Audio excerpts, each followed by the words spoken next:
Vamos analisar agora o movimento ondulatório transversal. Vamos dar início à animação. Nós temos aqui um esquema que representa um meio elástico. Estas partículas pertencem ao meio elástico. Algumas estão coloridas por uma questão didática, já veremos. Elas vão sofrer uma perturbação. Vão sofrer uma perturbação transversal, ou seja, alguém deste lado provoca aqui uma oscilação numa das partículas. O que é que vai acontecer? Elas, porque têm uma interação elas estão ligadas umas às outras, isto pode, por exemplo, ser uma corda.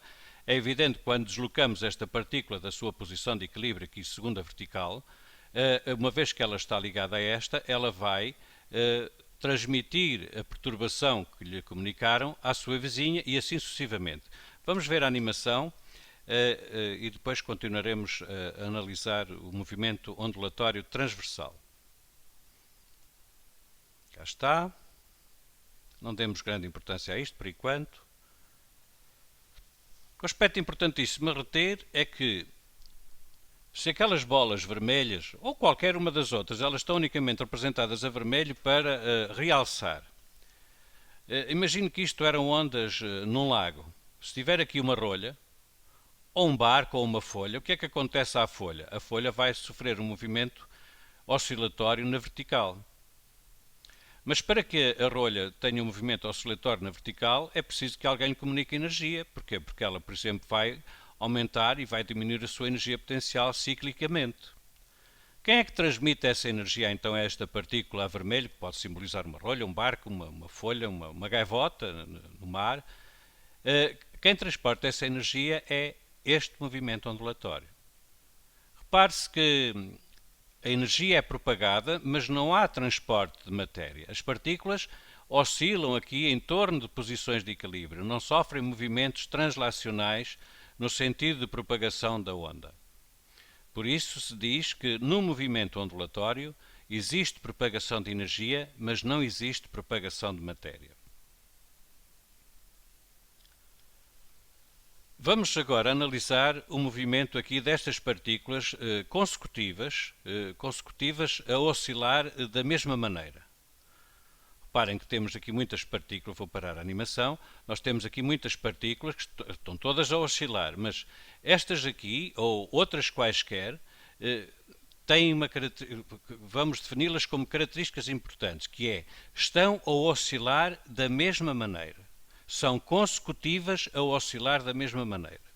Claro que temos esta vermelha e esta vermelha são consecutivas a oscilar da mesma forma. Esta aqui azul e esta aqui estariam consecutivas a oscilar da mesma forma. O que é que isto quer dizer? Quer dizer que quando esta vem para baixo, esta também está a vir para baixo. A distância entre duas partículas a oscilar em fase, duas partículas, atenção, consecutivas, porque estas a vermelho estão todas a oscilar em fase, mas precisam de ser consecutivas para nós definirmos aqui uma grandeza que se chama comprimento de onda. Portanto, comprimento de onda é a distância entre duas partículas num movimento ondulatório que se encontrem a oscilar da mesma maneira, ou seja, em fase.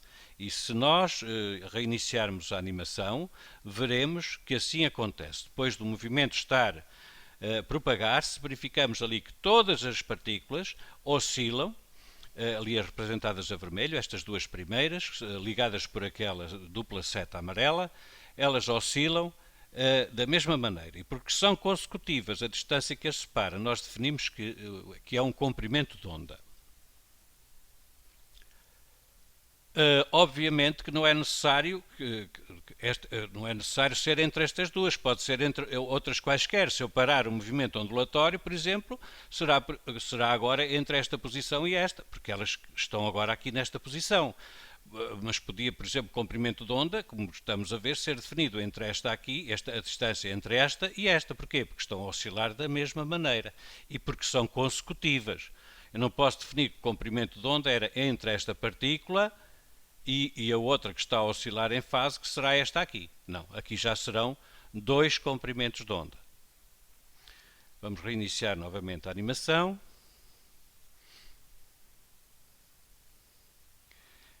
E vamos tentar perceber a primeira identidade que aqui está. Aqui é dito que o comprimento de onda é inversamente proporcional à frequência. Ou seja, quem está aqui a provocar a perturbação nesta partícula para que depois a energia se transmita ao longo deste meio elástico, se aumentar a frequência, eu penso que não é difícil de verificar que aumentando a frequência, a distância entre estas cristas e estes vales vai diminuir.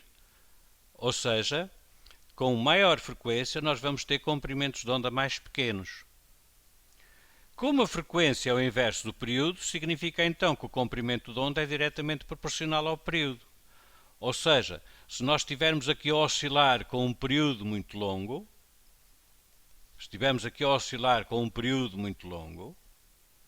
isto significa que o comprimento de onda também vai ser maior do que se estivermos a oscilar com um período muito curto. Tenha-se um pouco na animação e tente compreender tudo aquilo que foi dito. Portanto, características do movimento ondulatório transversal.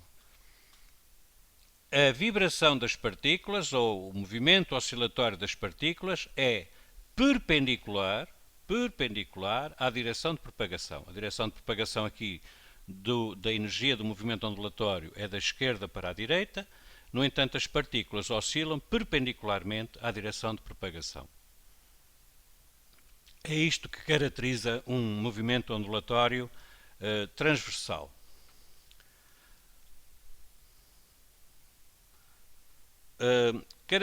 Temos algumas grandezas, não. A radiação eletromagnética, por exemplo, propaga-se no espaço. Atenção que não necessita de um meio material para o fazer, mas através de um modelo matemático que é o mesmo que descreve este movimento ondulatório transversal. Não se fique com a ideia que a radiação eletromagnética precisa de um meio material para se propagar. Não. Ela propaga-se no vazio. Repare que entre o Sol e a Terra existe espaço vazio e a radiação eletromagnética propaga-se. A energia eletromagnética propaga-se. Mas quando queremos dizer que a energia eletromagnética se propaga através do movimento ondulatório transversal, queremos dizer que o modelo matemático que descreve, por exemplo, que neste momento está a visualizar no ecrã, é exatamente igual